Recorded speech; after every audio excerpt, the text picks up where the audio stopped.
Hola a todos, para el siguiente video vamos a trabajar sobre nuestro proyecto de .NET Core en el cual habíamos ya agregado una parte del proyecto de Bootstrap y habíamos agregado también la capa de datos para el trabajo referente al Entity Framework. Pero entonces, antes de entrar a trabajar ya con el Entity Framework, debemos hacer una modificación. Precisamente antes de terminar el video pasado habíamos construido nuestro esquema de base de datos, acá Project Core, y habíamos dado en ASP.NET Users que cuando se insertara un usuario nuevo, este por defecto iba a insertar en el campo de Tenant ID, el cual hace referencia al inquilino o al cliente al que pertenece, que por defecto se instalara en uno, que era uno de los inquilinos que teníamos, el cual decía ninguno. Esto aquí recordamos que decía valor por defecto 1 y el valor por defecto 1 pues hacía referencia a este de acá ninguno, pero pues la idea es que tan pronto como él se registre pues ingrese la información de cuál es su organización, porque ese sería un administrador como tal. ¿Listo? Entonces lo primero que vamos a hacer es que vamos a ir acá a nuestro proyecto en Core.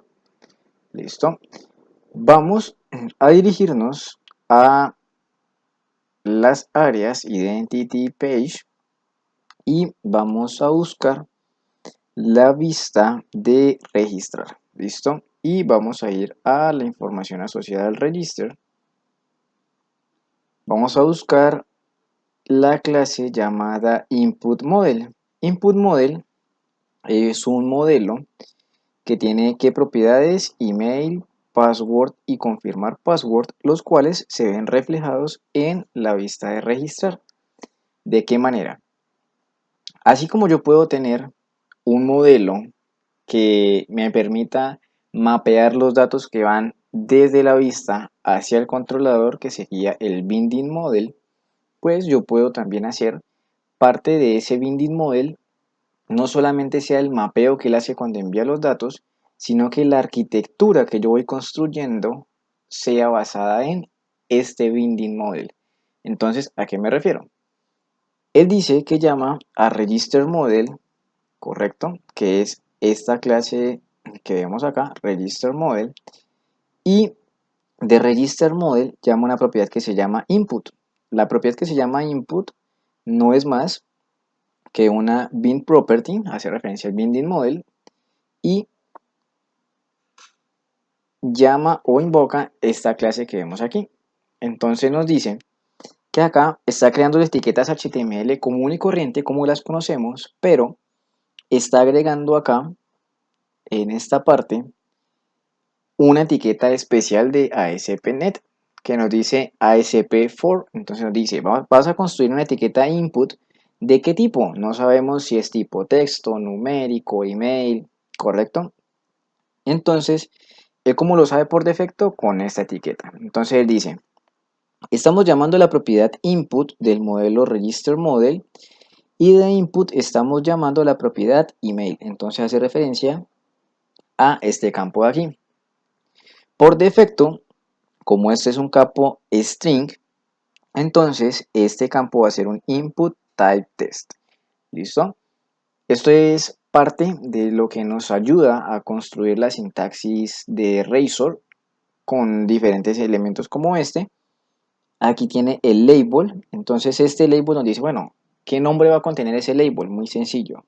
La etiqueta display name es un data annotation que le da pues, unas propiedades adicionales al atributo que tenemos acá. Entonces nos dice, esta propiedad que vemos aquí va a ser requerida, es decir, que es obligatorio, que no puede pasar vacía o nula, que es de tipo email y que se va a visualizar con el nombre de email.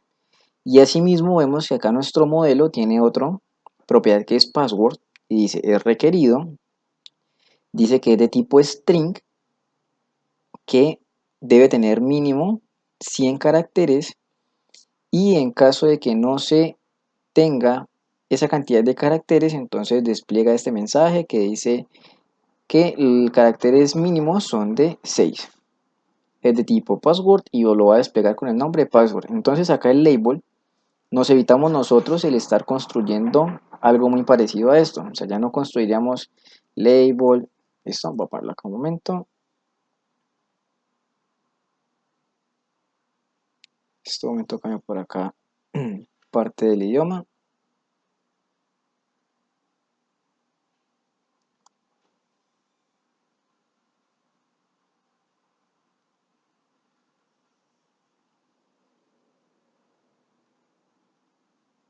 Listo. Project Core. Y nos evitaríamos el estar construyendo algo como un label, correcto, diciéndole ID. En este caso tendría el mismo nombre, entonces un ejemplo sería email name igual a email para que lo reconozca el binding model y ponerle aquí email, que es el nombre que iría a desplegar. De esto nos evitamos el construir esa etiqueta y pues ya el ID, el name y el texto que va a estar acá dentro de las etiquetas, él lo asume al yo poner ASP4. ¿Cómo sabe qué nombre poner? Con las propiedades que tiene el atributo dentro de si es required, el tipo de dato y el display name. ¿Listo? Entonces, esta etiqueta que vemos aquí que dice spam es para mostrar en caso de que la propiedad se active el required, en caso de que yo no la envíe, entonces en esta sección de aquí que dice ASP Validation for, ¿qué me mostraría? Me mostraría el error message. En este caso para el email me va a decir que el campo email es requerido.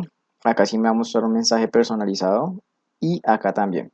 Entonces yo podría decirle aquí required, entonces ponerle aquí un error message, y esa es una de las propiedades, y decirle aquí de el campo email es requerido. Entonces cuando él haga la validación,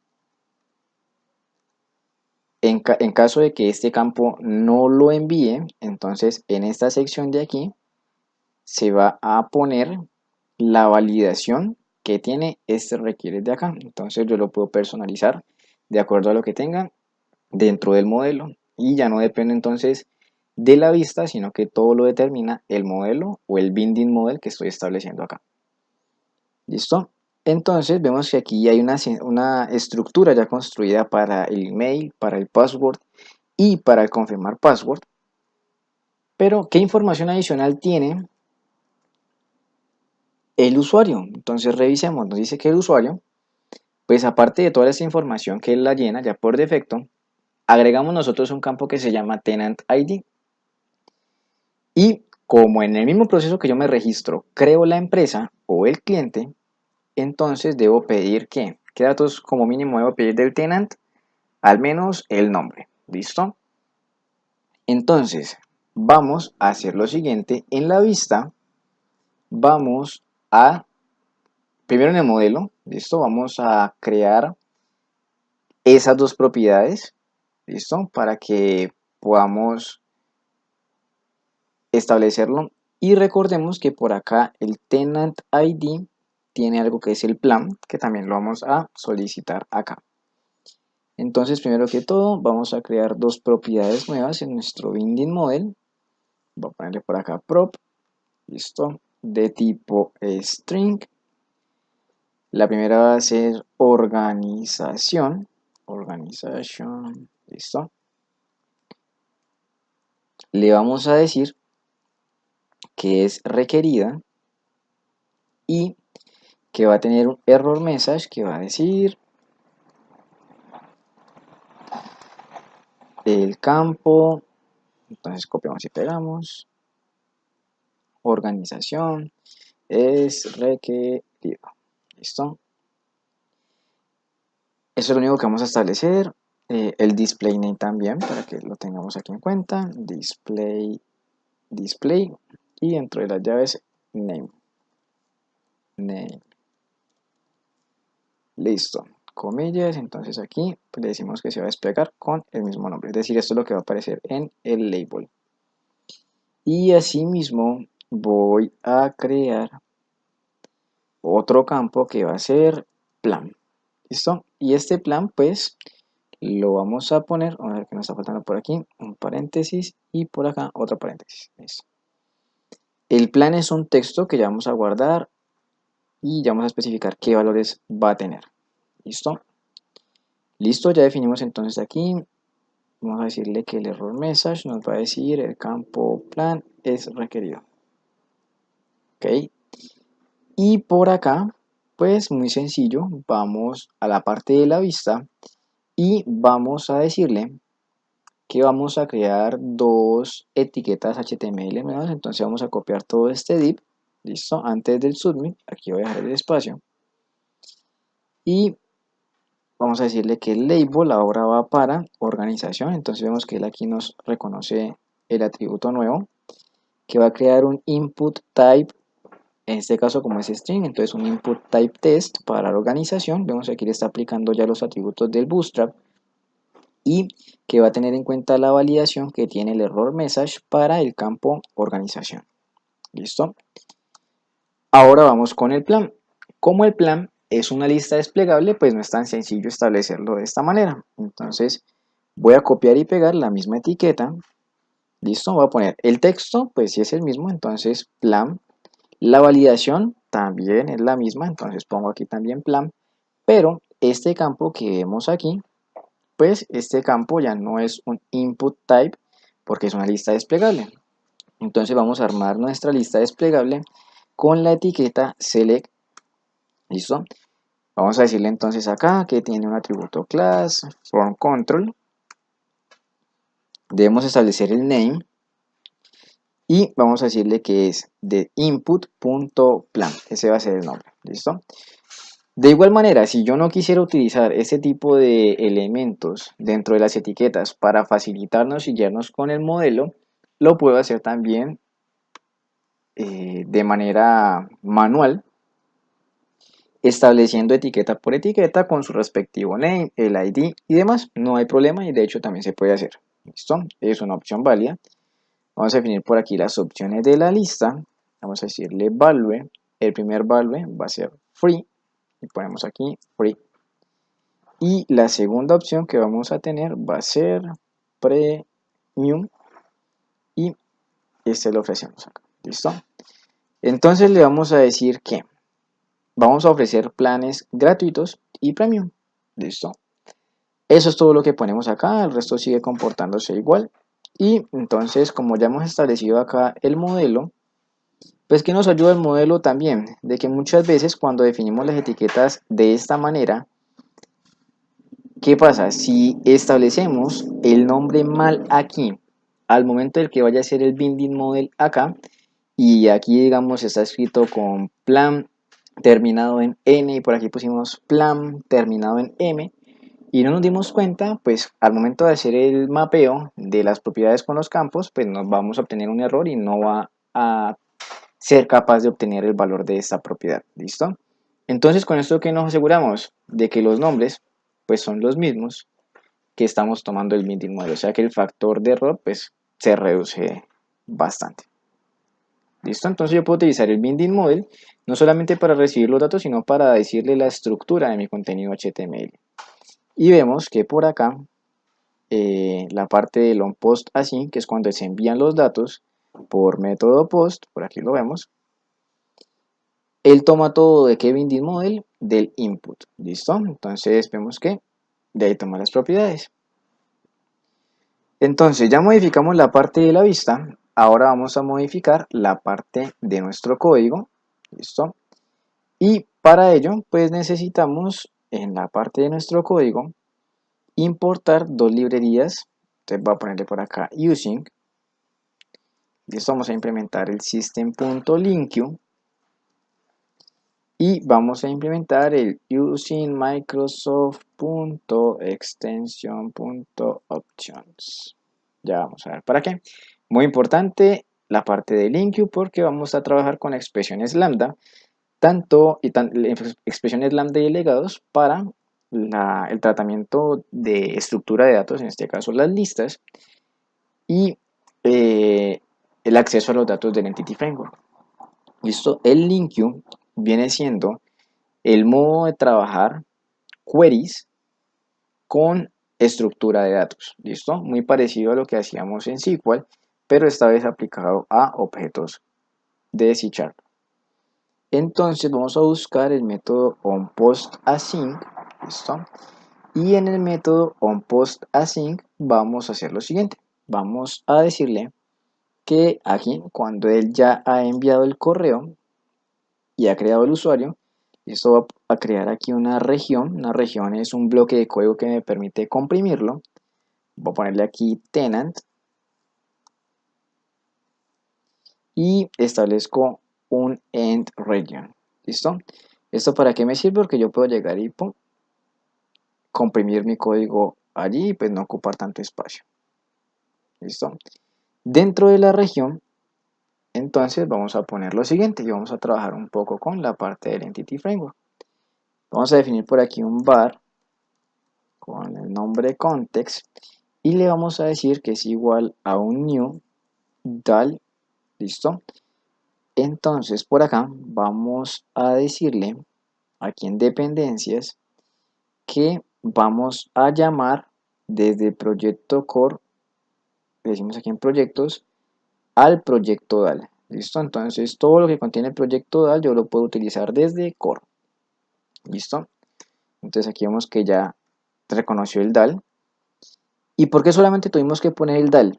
Porque como tienen exactamente el mismo nombre, proyecto core y proyecto core, él ya automáticamente sabe que este DAL pertenece a este proyecto de acá. Entonces no tengo que poner proyecto core.dal.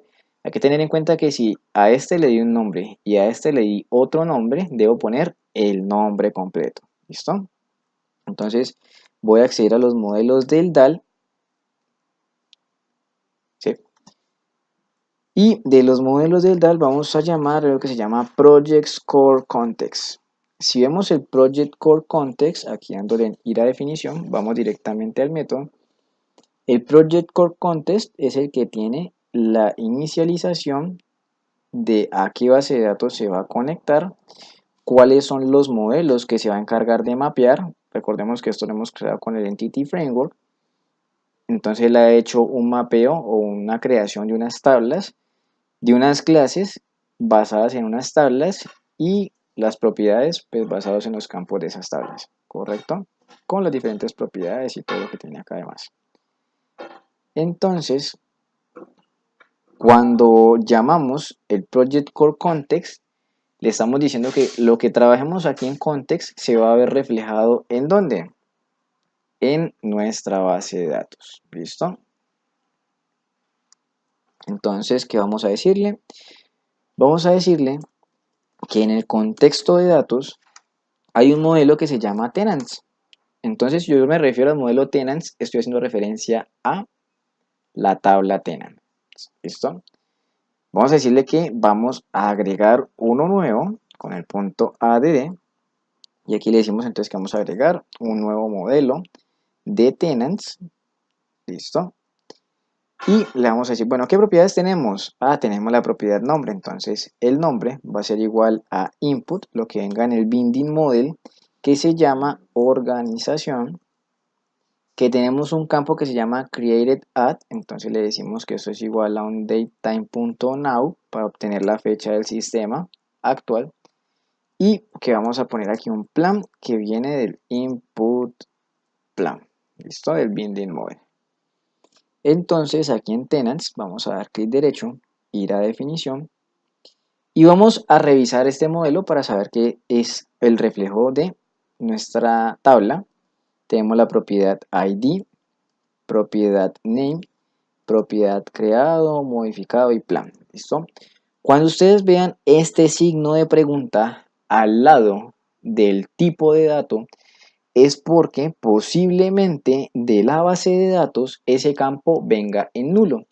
Entonces, hay que tener claro que los tipos de datos primitivos, como lo son los enteros, los double, los float, el datetime, no admiten valores nulos. Entonces, como no admiten valores nulos, entonces al yo decirle que tiene un signo de pregunta, significa que puede venir nulo. Cuando él reconoce ese signo de pregunta, dice, listo, yo sé que no puedo almacenar un nulo, pero esa es la excepción, cuando he definido el signo de pregunta. ¿Correcto? Listo, tenemos el plan. Hasta aquí hemos creado las propiedades de este objeto. Si quiero que se vean reflejadas en mi base de datos, entonces le digo que en el contexto de datos guarde los cambios. Entonces él dice, bueno, voy a guardar los cambios. ¿Qué tengo? Tengo un objeto nuevo en tenants. Entonces él automáticamente llega, pum, convierte este punto ADD que acabamos de hacer, lo traduce internamente en una sentencia SQL de un insert into, y estos campos que estamos viendo aquí se ven reflejados en el insert into y automáticamente los inserta en donde, en la tabla tenants. Entonces este comando de aquí, tanto el punto ADD como el save change, el que me está diciendo, agregué un objeto nuevo y ahora voy a guardar los cambios y los necesito ver reflejados en mi base de datos. ¿Listo? Entonces, cuando la persona se registra, automáticamente crea la empresa. ¿Qué tenemos que decir ahora? Vamos a decirle ASP.NET User. Entonces, de esta manera, vamos a hacer una consulta. Entonces le decimos, si queremos traer datos ahora de acá para acá, le decimos que del contexto de datos vamos a traer de ASP.NET Users. ¿Listo? Entonces cuando yo le digo del contexto de datos, tráigase la clase o el objeto de ASP.NET Users, estoy haciendo referencia a esa tabla de aquí. Entonces se va a traer esa tabla de acá, los registros que hayan. Eso es como hacer un select asterisco from. Y empezamos a implementar parte de LINQ. Entonces LINQ tiene una sentencia que es where.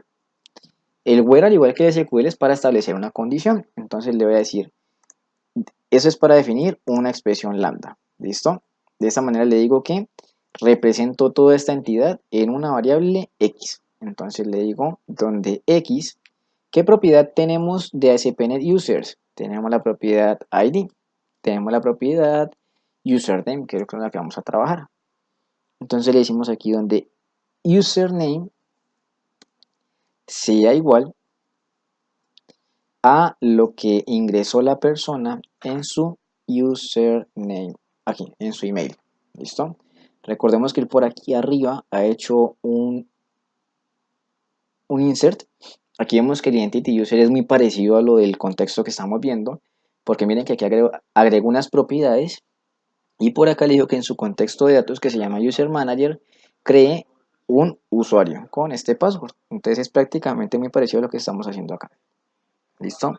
Entonces le decimos que si el email, que fue lo que asignó en la propiedad username, es igual a esta propiedad de acá, o sea, al usuario que se acabó de crear, de registrar, si es igual, entonces tráigase la información de ASP.NET Users. Y como pueden venir varios, o sea, si traducimos esto a una sentencia SQL, sería algo como lo siguiente. Esto vamos a ver por aquí. Sería como decirle un select asterisco from ASP.NET Users y decirle yo por acá donde el username sea igual al correo que acabo de ingresar. ¿Listo? Entonces, eso es lo mismo que estamos definiendo aquí, pero de manera o a través de LINQ. ¿Correcto? Listo. Entonces, ¿cuántos resultados nos puede devolver ahí? Nos puede retornar muchos porque no sabemos, o sea, esta no es la llave primaria, entonces puede devolver muchos. Entonces, para yo limitar mi resultado, le digo que, esto es también parte del LINQ, seleccione el primero o por defecto me ponga un valor en blanco. ¿Listo? Entonces con este de aquí, le digo, cuando le digo punto .first, es decir, tráigase el primer registro que encuentre, que es el que me interesa atrapar acá. ¿Correcto? Si yo, entonces cuando vemos el valor que tiene la variable ASP.NET Users, nos dice que es un modelo de ASP.NET Users. Si yo quito este first or default, él me dice que el valor de esta variable es una lista o un equivalable de ASP.NET Users. Entonces yo aquí le puedo decir punto .toList y son muchos. Y en el caso de que sea solamente uno, first or default. este selecciona el primero y así como está el first or default, yo puedo tener un last or default que se traiga el último resultado que encontró, o en este caso que se traiga el primero que encuentre. ¿Listo? Entonces, propiedades del link que estamos viendo hasta ahorita, el punto where y el first or default. Y todas las propiedades o los métodos que tiene las expresiones lambda que vamos a implementar aquí en LinkU se empiezan siempre con una asignación. ¿Listo?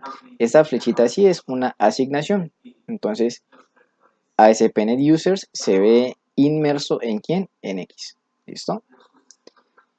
Entonces tenemos el first or default, un registro, correcto. Entonces él se encarga de convertir esta información, que sería una fila SQL, y la traduce.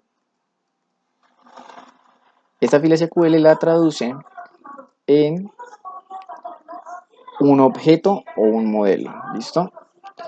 Vamos acá, entonces le decimos que ese modelo que él acabó de traer, de encontrar como resultado, entonces vamos a modificar la propiedad tenant ID y le vamos a decir que este tenant ID va a ser igual a lo que acabamos de crear. Pero si ustedes ven, aquí no tenemos ninguna propiedad ID. Entonces, ¿qué le vamos a decir? Del contexto de datos del objeto tenants, tráigase el registro máximo. ¿Listo?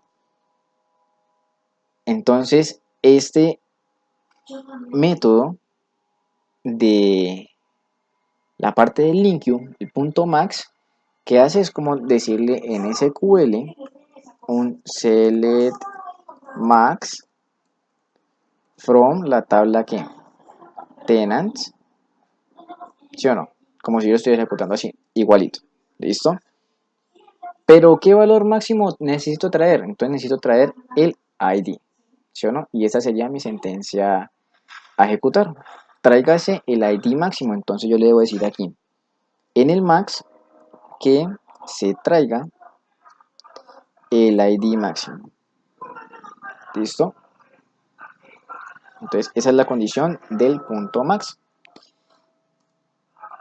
Entonces aquí acabo de asignar el tenant ID del registro máximo, que es este que acabamos de guardar. Y como esto lo acabo de hacer en el modelo del contexto, entonces yo le digo que de ese contexto guarde los cambios. Entonces él detecta que en uno de sus modelos o en uno de sus objetos hubo un cambio. Entonces guarda los cambios y actualiza la base de datos. Entonces este save change, después de haber modificado un modelo que viene directamente del contexto de datos, automáticamente se traduce en un update a la tabla ASP.NET Users. ¿Listo? Entonces por aquí tenemos parte del onPost async. ¿Listo? Y vamos un momento aquí al SQL. Vamos a revisar la tabla de roles. ASP.NET Roles. Por acá teníamos algo ya previamente creado. Aquí tenemos un rol que se llama admin, ¿sí o no? Entonces vamos a decirle que después de crear el tenant, listo, esto lo podemos cerrar aquí o hacerlo aquí mismo, listo. Vamos a decirle lo siguiente. Antes de esto vamos a hacer una configuración por acá. Listo. Vamos a ir por aquí a explorar de soluciones, al startup. Vamos, aquí está el identity role. Listo, identity user, identity role. Para utilizar los roles o la identidad del rol. Y lo vamos a inyectar como una dependencia acá. Le vamos a decir, bueno, vamos a definir una variable privada solamente de lectura que va a ser la administración de los roles. Entonces él tiene acá dentro del identity una propiedad que es el role manager y aquí le ponemos que vamos a trabajar con el identity role. Aquí está. ¿Listo? Así como estas trabajan con el identity user, nosotros trabajamos con el identity role. Vamos a ponerle aquí el nombre, Role Manager. ¿Listo? Y le decimos que aquí en el constructor vamos a recibir un parámetro adicional y le decimos que vamos a recibir exactamente ese mismo tipo de dato. Le digo aquí Role Manager y le pongo aquí el nombre que me sugiere Role Manager. Entonces le digo por acá que mi variable global, que se llama Role Manager-bajo, es igual al Role Manager que está llegando en el método constructor. Listo. Y cuando cree el tenant, entonces le decimos lo siguiente. Cuando cree el tenant, vamos a decirle por aquí un identity user. Vale, por aquí user. Esperamos que por acá ya nos marca que hay un user atrás. Entonces, vamos a decirle user identity. O el nombre que nos sugiere aquí. ¿Cuál es el nombre que nos sugiere? Identity user. Listo. Es igual a. Entonces, para decirle que necesitamos un identity user. Ah, bueno, ya lo teníamos por acá, si no estoy mal. Sí, aquí ya hay un identity user, o sea que esto no habría que definirlo acá. ¿Listo? Entonces vamos a decirle que del role manager punto add role, vamos a ver un momento. Ahí estamos en el role manager. Listo, vamos a ver por aquí un momento. El DB initializer que habíamos creado acá en modelos. Este de acá, listo. Entonces, ok, es el user manager. Listo. Entonces vamos un momento.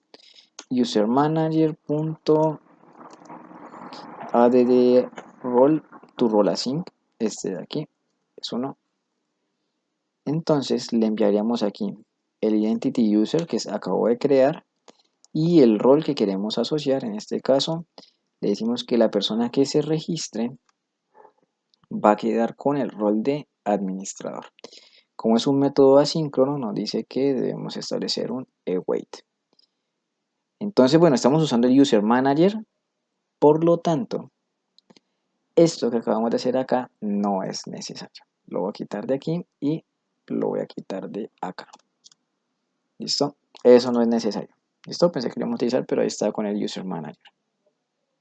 Entonces recordemos aquí, lo que tiene que ver con el singing manager, pues me permite validaciones como si está logueado, si pertenece a un rol, o sea, variaciones específicas de cuando la persona ya ingrese.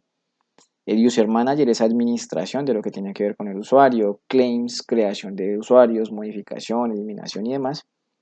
Y el role manager es administración de roles, pero en este caso, como es un usuario que le voy a agregar un rol que ya existe, no necesito el role manager. Entonces solamente con el add to role async. ¿Listo? Entonces vamos a venir, vamos a poner un punto por acá de interrupción. Ya dejamos la parte de la vista terminada y vamos un momento a la base de datos. Revisemos qué usuarios tenemos, solamente para no repetir uno que ya existe ahí. Listo, no existen usuarios. ¿Verdad que no? Listo. Entonces compilemos.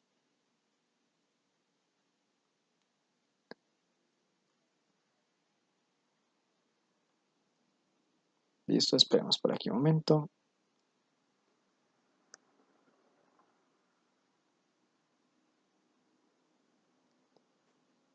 Esperamos que no saque ningún error en la compilación. Y corremos nuestro proyecto.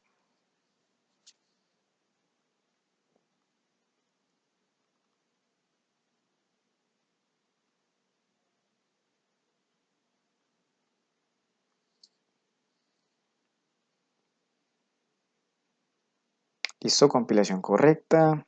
Corrámoslo por acá. Voy a decirle que aquí nos dice el explorador web con el que lo corremos correr. En este caso lo tengo con Opera. Ustedes lo pueden cambiar en caso de que se sientan trabajando mejor a gusto con Chrome o con Internet Explorer, que no creo, pero hay diferentes opciones. Listo. Vamos a correrlo.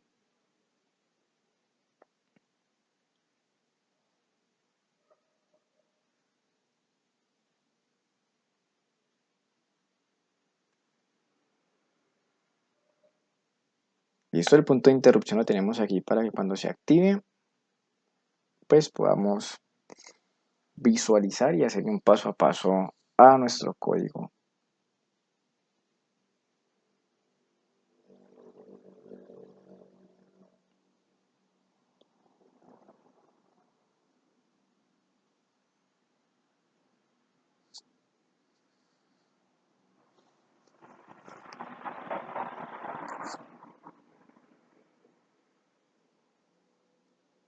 ¿Listo?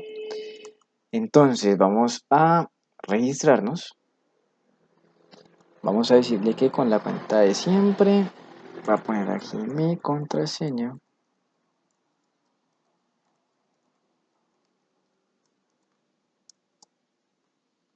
Vemos que aquí ya nos aparecen unos campos de más, entonces organización, le voy a poner aquí el nombre Tyral. Y tengo las dos opciones del plan, gratis o premium. Vamos a decirle que gratis. Vamos a darle registrar y ¡pum! Se activó el punto de interrupción. Vamos a ver qué viene dentro del input. Entonces por aquí desplegamos, dice password, plan gratuito, organización Tyral. Vamos a darle por aquí F10, F10, el usuario lo va a crear, correcto, listo. Entonces, si vamos a nuestro SQL y hacemos acá un select, nos dice que insertó sin problema y por defecto tuvo que haberle puesto el 1, que fue lo que dijimos, listo. Seguimos con F10, listo, envió el correo, listo, pero ya lo tuvo que haber enviado. Por acá entonces le decimos que el contexto de datos va a agregar un objeto, ¿con qué propiedades? Con el nombre, con la fecha y la hora actual y el plan. ¿Listo? F10. Guarda los cambios. Y si venimos a la base de datos y hacemos un select a tenant, vemos que ese objeto que lo trabajamos a nivel de C#, al decirle que lo guardará en el contexto de datos y al estar trabajando con Entity Framework, se encargó de hacer un mapeo y lo que teníamos como un objeto se convirtió en un registro. ¿Listo? Le decimos entonces que seleccione el usuario que coincida con este email. Vamos a ver qué resultado tenemos aquí. Aquí tenemos la información. Un momento lo desplegamos. Aquí tenemos toda la información, correcto, que viene de la tabla, pero lo tenemos a nivel de objeto. Como es un objeto del contexto y acabo de modificar una propiedad, listo. Aquí la modifiqué a nivel de objeto, pero si yo vengo acá y le digo ejecute, tengo la propiedad 1 y debería haber puesto ¿qué? El 2. Entonces, ¿por qué? Porque todavía no he guardado los cambios. Si doy F10, me dice listo. Como usted acaba de modificar un modelo o un objeto de mi contexto y me confirmó los cambios, entonces yo vengo y aplico eso acá y automáticamente ya no está en 1, sino que está en 2. Y no hemos puesto ni una sentencia SQL. Esto no hemos tocado nada de la parte de base de datos, ningún query. Listo, por aquí nos dice agregue el usuario con el rol admin. Listo. Entonces vamos a ver qué hizo. Vamos aquí a SPNet User Roles. Vamos a ver aquí por aquí Select. Y nos dice que el usuario, que es este de acá, el usuario 46, lo asoció al rol 89, que es el de administrador que tenemos. ¿Listo? Hizo la asociación.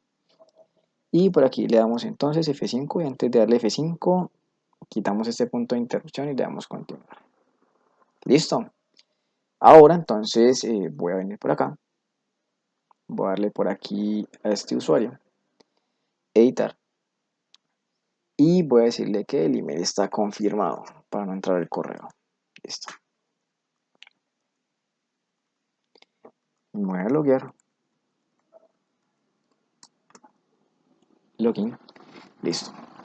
Bueno, entonces lo que acabamos de hacer en el video fue la modificación de una de las vistas y una introducción hacia lo que vamos a trabajar con los binding models, que es el modo de traspaso de datos entre la vista al controlador, y una pequeña introducción también a la parte de Entity Framework y a la parte de LinkU.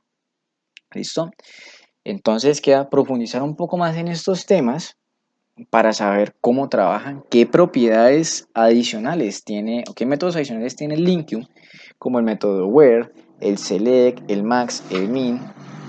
Correcto, tiene un resto de métodos que nos permiten trabajar queries en estructuras de datos muy similares a SQL, pero a nivel de objetos. ¿Listo? En el siguiente video vamos a implementar ya un CRUD guiado hacia la primera entidad que vamos a trabajar en el curso, que es la de proyectos, ¿correcto? Dentro del cual pues el CRUD corresponde a que vamos a consultar, eliminar, insertar y modificar registros en esta entidad. Pero lo vamos a hacer todo ¿con qué? Con una estructura MVC, trabajando con los binding models, los view models, correcto, que vamos a profundizar un poco más. Los verbos en nuestros controladores, si son get, si son post, todo lo que tiene que ver con Entity Framework, los métodos que nos ofrece como el .add, el remove, correcto, y todo lo que tiene que ver con expresiones lambda y delegados, correcto. Esto es como lo que se viene dentro del proyecto. Esto es todo por este video. Cualquier duda o comentario, por favor agregarla dentro de la descripción del video para responderla lo más pronto posible. Quedo entonces atento y hasta una próxima ocasión.